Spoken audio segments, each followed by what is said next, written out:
But I'm going to warn you, Mr. Trump. This is not a forsaken people.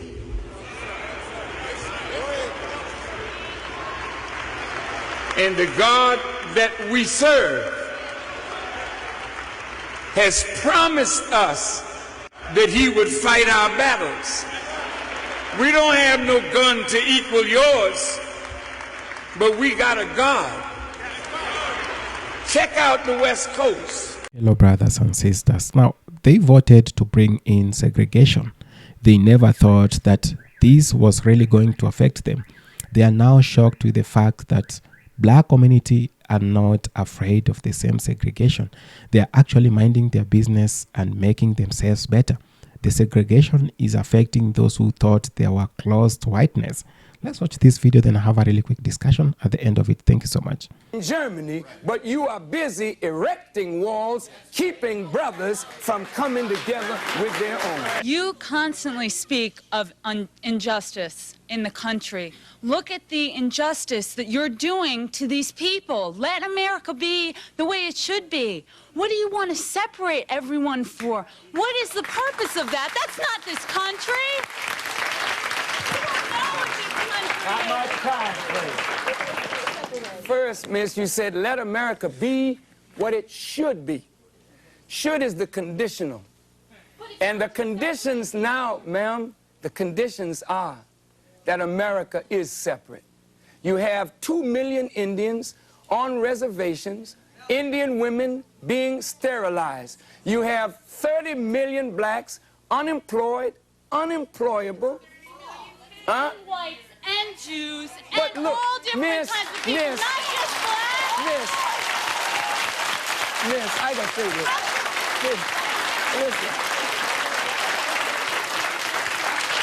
this. Miss, Jews have organizations and leaders looking out for their concerns. Whites have organizations and leaders looking out for their concerns. As a black person, I reserve the right to look out for the concerns of my own people. And if we all look out for the concerns of our people and do justice by our people and by one another, then possibly America might be conditionally what you think it ought to be, but I really don't think you got that amount of time. Yes. Yes, ma'am.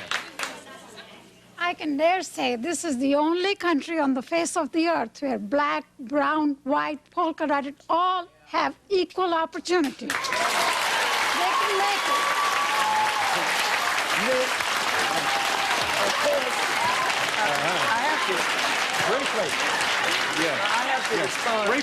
Briefly. Minister Farrakhan, I've been reading the NAACP reports and the National Urban League reports, and recently I was reading in the Washington Post where Dr. Kenneth Clark, one of our greats, was now lamenting over the fact that he has found that America is indeed separate and unequal, and that he has lived his entire life fighting for integration. Would you please, for these few moments, to the blacks who are listening in the audience, speak of a black united front and how we can begin to pull our people together? Certainly, the lady who raised the point that America is a great land of opportunity, we can't deny that America has given everyone who has come opportunity. But to the blacks who built this, I suggest to you, miss, you are not qualified to speak for us. You are not qualified to speak for us. You are only qualified to represent yourself and your opinion. But really, those of us who have suffered this, we know what we're talking about. So now I would like to just address this point. I'll give you an opportunity in just a moment. Yes, who wants it? Yes. I just want to say that I'm so scared to go out in the world next year because I was never a prejudiced person until I'm listening to you. It's really scary hearing what you're saying. I'm very scared. You're not preaching. My dear young lady, when you go out into the world, you're going to find a reality that you're going to have to deal with. Please don't live in a fantasy world created by television. There's a very real world out there. Mr. Farrakhan, I sit here and I'm seething. The things that you're saying only divides us. Well, what is it that he said that makes you angry? I don't like what you say about Jews or any other people. These things that you... And when you look at us, you're not talking about Jews. He's talking about an abasement of their religion Phil, by excuse some me. people. Excuse me. What you're doing is Just a moment. You have been sitting there for an hour, and you've been snickering and sneering at us. Yes. We don't look at you that way. We're giving you the respect the full hour to listen. You're not Martin Luther King, who brought us together. I could listen to him forever, but you're dividing us.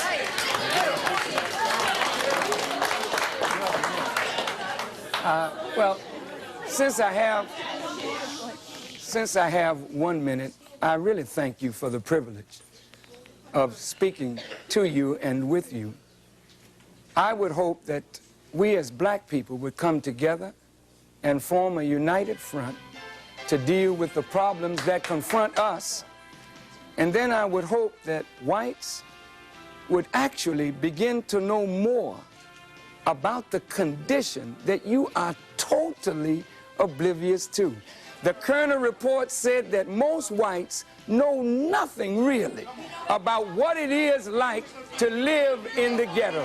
I am pleased to welcome you to part 2 of the Donahue two-part program featuring Minister Louis Farrakhan, who at the end of our last program left an awful lot of unhappy people in our audience, not necessarily unhappy at anything he said, but unhappy because they had no time at all to say anything. So this is our attempt to give you an opportunity to express yourself and ask Minister Farrakhan to respond. Whom didn't we... Yes, yes. I would just like to say that I am terrified that even you, someone who's obviously educated, has given up hope completely. Like when you call upon us, you say white folk, you say black people, Jewish people. Why can't we come together? We obviously can come together. We just have to find a way to do it.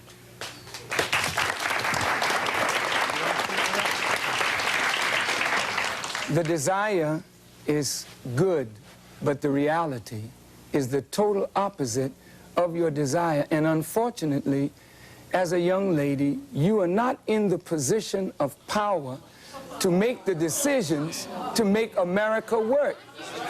May I, you know, as an audience of intelligent people, I would like to just take a moment to say to you that I really don't think you fully understand what has happened to these people that you look at as second class or inferior citizens in this nation. Black people who were brought to this country were stripped of their names, language, culture, religion, God, and taken totally away from the history of themselves. Here are 30 million people who don't wear their own names, they wear your names. Who don't speak their own language, they speak English, which is not their language. They never were allowed their own cultural expression of Africa. Don't you realize that when you turn a people upside down and inside out, then sell them not for a day, not for a year, but for 300 years and deny us the human right to know, to read a book, to learn, to understand. And then after 300 years of that, you allow us into the church, but by that time, you've painted Jesus white, God white, the angels white, and then all these black people have been subjected to a form of white supremacy, which produces in the reverse a black inferiority. And this is fulfilling what Jesus said, as a man thinketh, so is he. And as long as our people think the way they think, we will never be able to do what we as a people should do to correct our condition. Over here, please. Several people in the audience have said the things that he's saying, but you really haven't been specific. what I'd like to say, there was somebody over there in the audience who said that they were afraid, they were scared of when they were talking about the what he was saying, you see. And what I'm saying is the other day you asked Mandela that same question about fearing, white people fearing, you know, what will the black folks do and stuff. We should be running down the street screaming, ramping, and raving, because when you look at the statistics, who is the one dying? From the policemen, from the KKK, from the skinheads, from the black people. We're getting be scared. It should be the people. Yeah. Right. Yeah. It should be us who should be scared, or y'all sitting here. Excuse me, I was brought up in, quote, Bedford-Stuyvesant in my town. But I would like to say what scares us is I think we hear violence. May I respond? Yeah. May I respond, please? I'm sorry.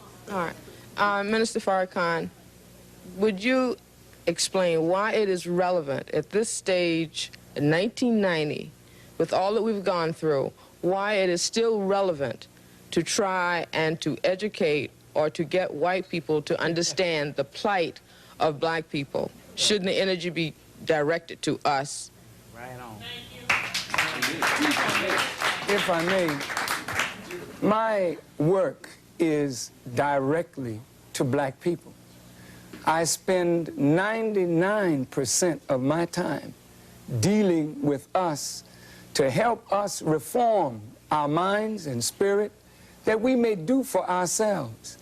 However, when you live in a society like this, and we know that in order to effect a solution to a problem between black and white, then there's going to have to be some meaningful dialogue between black and white in order to effect a solution.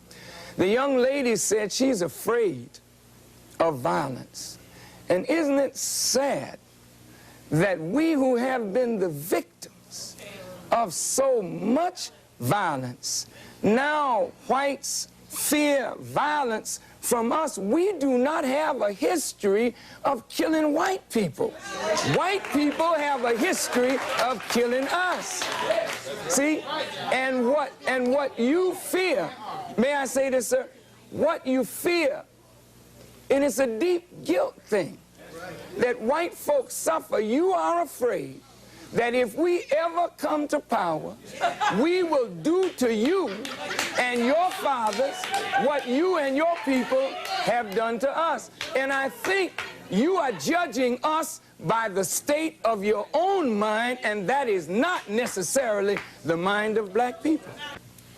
I'm with you in that you're talking about wanting to have meaningful dialogue, and that's a problem. You know, right away, I don't know what's going to make whites happy, for Pete's sake. You know, you're talking about trying to find a solution to your problem. You're trying hard to do that, and we're tuning you right out. We're arguing with you. We're not agreeing with anything. We're not trying to give you a chance. For Pete's sake, you know, what do we want?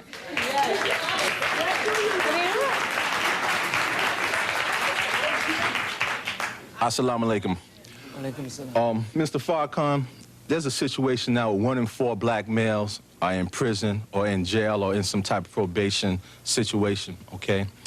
When I look around, even myself being a black reporter, okay, and they talk about racism, of a black and white person go to the job, a black person is going to get the job, I never find that out. And we're in New York City with a black mayor, and I still haven't seen it. And when I see Minister Farrakhan, not only the brothers enlighten me, but he gives me hope to not give up, not go get a pistol and stick somebody up, okay?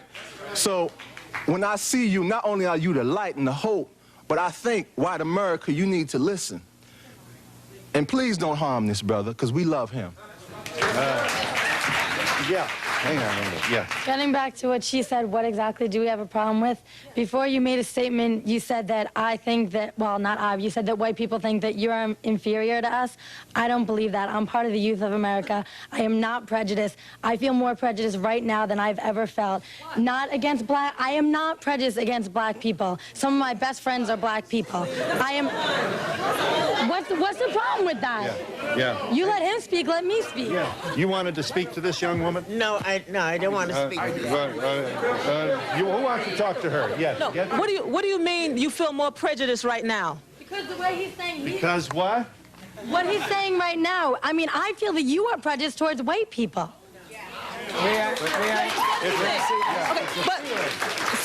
Excuse me. I think it's like he said, it might be a fear or misunderstanding that you have, because what fear has he put, or what has he actually said here today that makes you feel prejudiced? I think that he said that we think that they're inferior. I think it's partly part of your own complex that you have to get over, because I don't feel you're inferior. I have nothing against black people.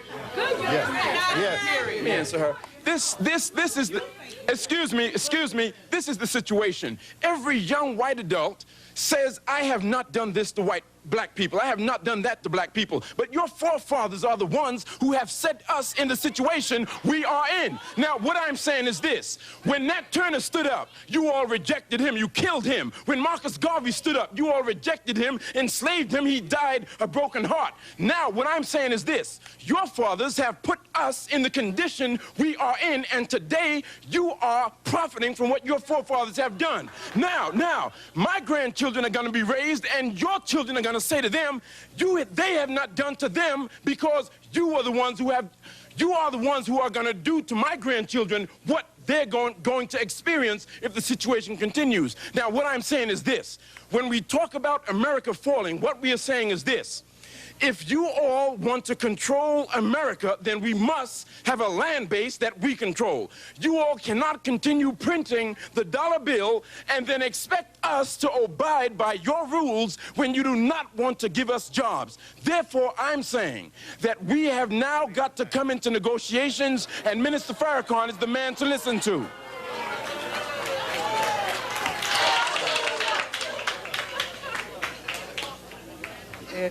It becomes apparent more and more as we listen to each other and try to talk to each other that we don't perceive reality the same. And as we're talking about either reconciling differences or separating, it becomes clear that if two people are looking at the same thing and perceiving it so differently, then the two people are operating under a different stimulus. And so when the young lady says, I am prejudiced, to be prejudiced means to judge before the fact. After 400 years of living and experiencing, we're not prejudiced. We are looking at the reality of what we have suffered and continue to suffer. Are you there? Yeah. Are you there, caller? Yes. Thank you for waiting. I'm sorry it took us a while to get you, but go ahead. I know you'll be brief. I'm a white American born into poverty, and I overcame it. You know, the opportunities are here in America, and why can't we just start now? We hear all this violence. Why can't we just talk in a positive way and go forward instead of remembering all these things that are in the past that are negative? They were not good for black, for white. Yes, Minister Farrakhan commenting. According to the State of Black America by the Urban League, if we started right now, they said, we could never close the gap to black poverty and white poverty. She said, let us start right now. Let's forget the past. Notice this. When Jewish people remember the Holocaust and want the world to remember the Holocaust. Wait. Why do you want the world to remember? Because if the world does not remember, it is likely to repeat itself. And Jewish persons who suffered from the Holocaust want the world to remember this because the world turned its back while Jews were put in ovens. I, as a black person, want my people to remember what we have suffered and what we continue to suffer so that we will say like the Jews, never again. Never again. Okay, I've been listening in this corner right here, and I've heard a whole lot of negative things from the white people here.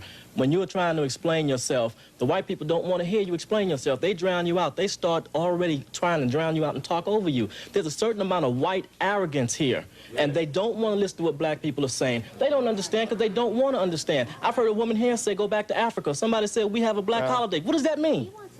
So what? What does that mean? He did not say that. He said, if we have a choice, what some of us can go and some of us can stay. But there's no understanding in here. People are just trying to talk. To those arrogant persons, you know, when you tell us go back, please remember where you came from. And when you want to relegate somebody to a specific place, just remember what your origin is in this world. Please, I'm not trying to be disrespectful, but I want you to understand that you, wherever you are on the earth, you're not a native anywhere. You came there and took it from the native people who are there. So please don't talk about going back, because if others talk to you about that, where would you go? I agree with you. I agree with you. Someone said, we don't agree with you. I agree with you that we live in a racist society. But just as I'm racist, some of you are being racist in the fact that you're calling me a white folk.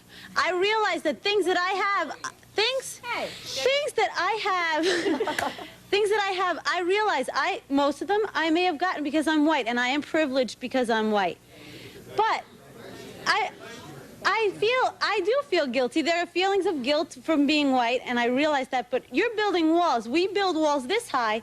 We're separated right now. The white people are on this side, and the black people are on that side. All right. I'm not, my road's not separated.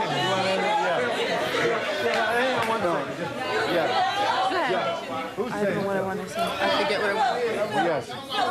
Yes. Let me get this young woman here. She said we're separated by seating. She says what? You'll see. We did not seat ourselves, okay? So don't get that impression we wanted the blacks here and you over there, whatever, okay? No, I just wanted to say that because she made the point. Ourselves. You know, it happens. Right.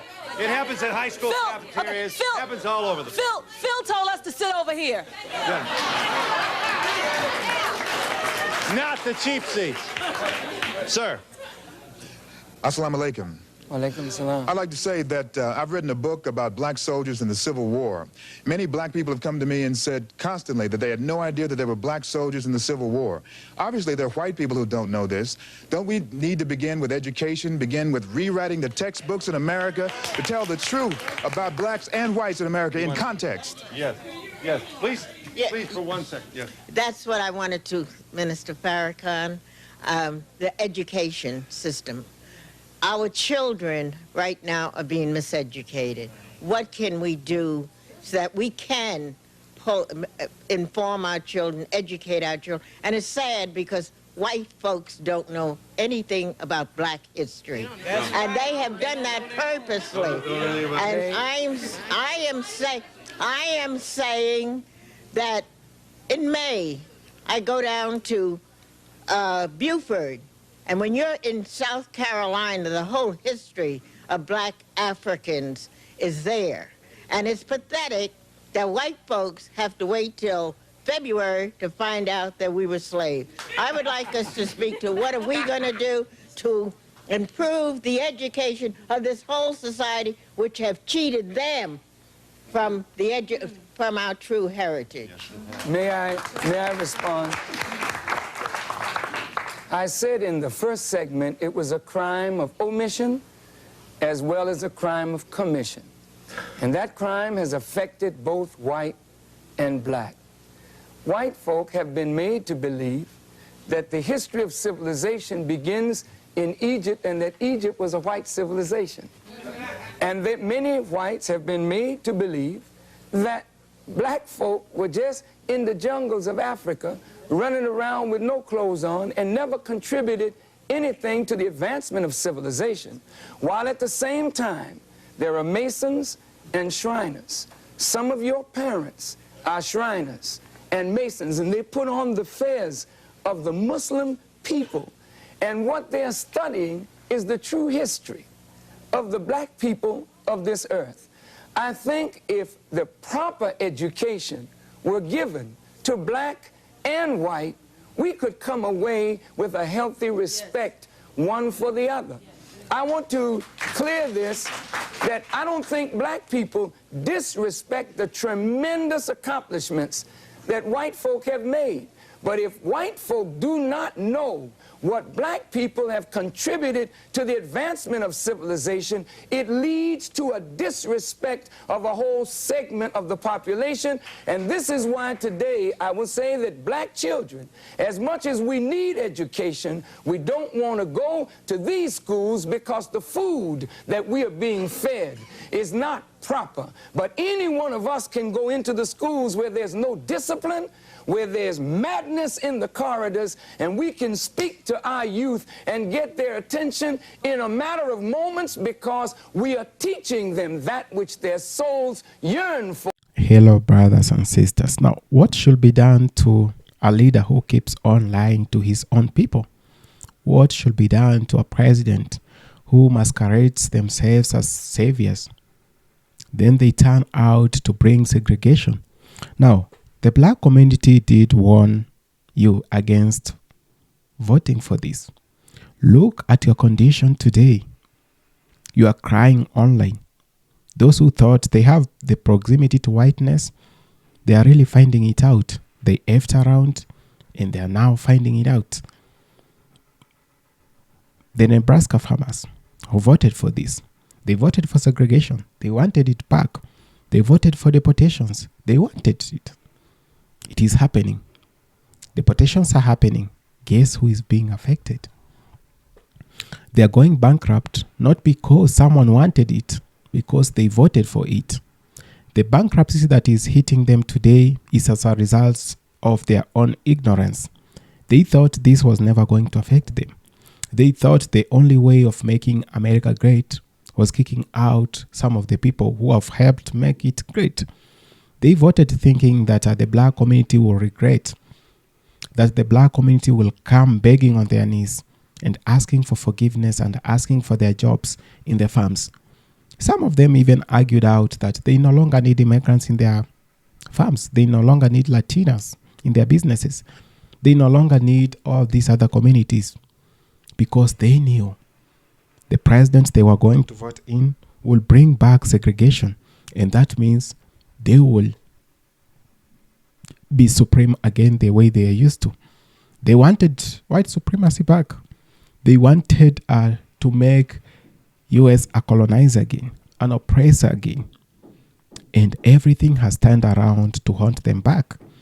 They are now everywhere crying. You've probably seen their videos on TikTok, on YouTube, and many other platforms saying how much they're being affected by the policies they voted for.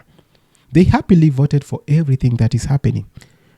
Let no one lie to you that the president they voted for has changed for who he was not. This is the same guy who told you that we do not need so many people in this country, that we need to kick out the illegal aliens. The same president told you that we no longer need the help of the immigrants. We no longer need all these other things that have been going. We no longer need to give you grants that will make our country great, in that everything will work out. Today they are losing their farms. The same people who voted for this. Today we are seeing those who thought they have the proximity to whiteness going back to the black community and telling them that we're sorry. Today we are seeing all these other arrangements that were made to segregate the black community have fallen apart. The black community doesn't fear segregation, as a matter of fact. And Trump, as we know, is a symbol of white supremacy. A guy who is so much conservative about the values of whiteness, who thinks that other people do not matter. And we all have seen this. We all have seen how it plays in public and in private jets and in private rooms where they discuss about a bunch of things. We see how he responds to the world. We see how he responds to other communities. It tells it all that He doesn't care about you. But it is the same people who voted for them. It is the same people who thought that this man will change for a better person when he ascends to power again. They quickly forgot about his first tenure in office. Look at your condition today. Look at your cries today. Who bewitched you? Who made you this dumb some days that you don't even want to think about yourself? You voted against yourself. Now, Farrakhan has been calling out Donald Trump, and that he has been saying that he needs to be impeached, in quotes. And this is up to the Americans. This is up to the Senate. This is up to the leaders. Now, God has brought a punishment to you. Now, we all know things that have been happening, and white supremacy is back again in the US. Now they feel like they own the world again. And this is one of the things that have made it the political violence to come back in the US. Now the government is now protecting violent systems. You've seen the ICE team and how they have been harassing people and how they have been carrying out themselves. Innocent people losing their lives, getting injured. But what does the president and the deputy president or the vice president say to the public? That the ICE is only doing their job. The job of hurting the people who voted for them. The job of harassing the people. That's not whatever our government is entitled or is mandated to do. We all know the functions of a government. Protecting its citizens should become the first service it offers back to the people. But what has happened today? We are now seeing criminalization of resistance.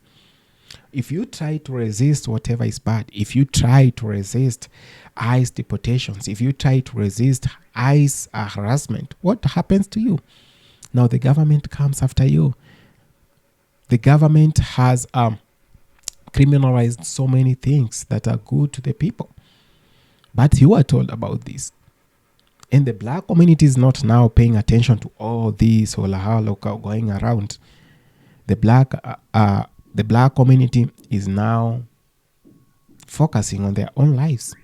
They are not showing up for these protests, ICE protests. As a matter of fact, you've seen how people are upset with the fact that the black community is silent, minding their own business when they're being harassed by the ICE team, when everything is falling apart, when the economy is not doing good, when Donald Trump is crumbling everything.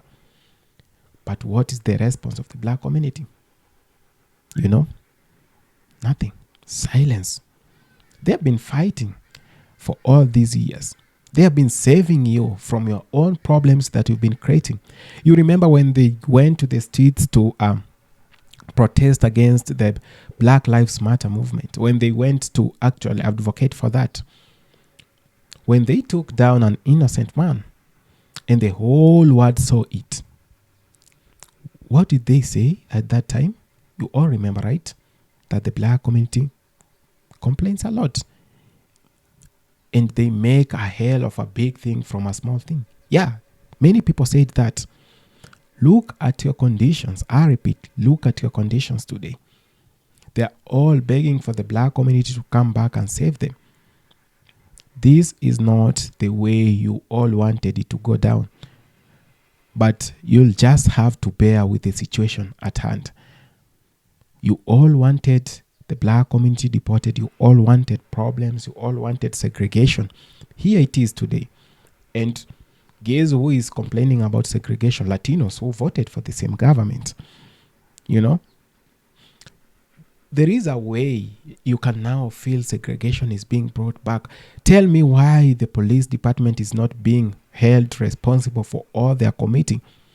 Tell me why the ICE team is not being held responsible for taking down innocent people. This should be one of the things that the people should really take good care of and be keen about. Because if you continue this way, if you continue cutting social programs, if you continue making services rare or short to the people, it only means that you're bringing negligence. You're actually not making this country great. You're actually making it worse. But there are those people who are very delusioned to think that this is a way to greatness. This is a way to making this country great again. This is a way to punish those who don't believe in the systems of conservatism and all these other things. We need to revive humanity. We need to bring back humanity. I've always been saying that you can say there are so many races. You can say they are white, black, and all this. But I do believe that we are only a person of one race. We are one race because we have the same blood running through our veins. We created in the same way. It's only that ideologies that we hold which matters. Since they started seeing people with colors, that's whatever changed the world. Since they started treating people with different colors or races differently, that's when the world went wrong. Let's remember, we won until we are provoked to be many. Thank you so much for having taken your time to watch this video. I really appreciate it. If it's your first time, consider subscribing, sharing, commenting, and liking. See you in our next episode. Adios.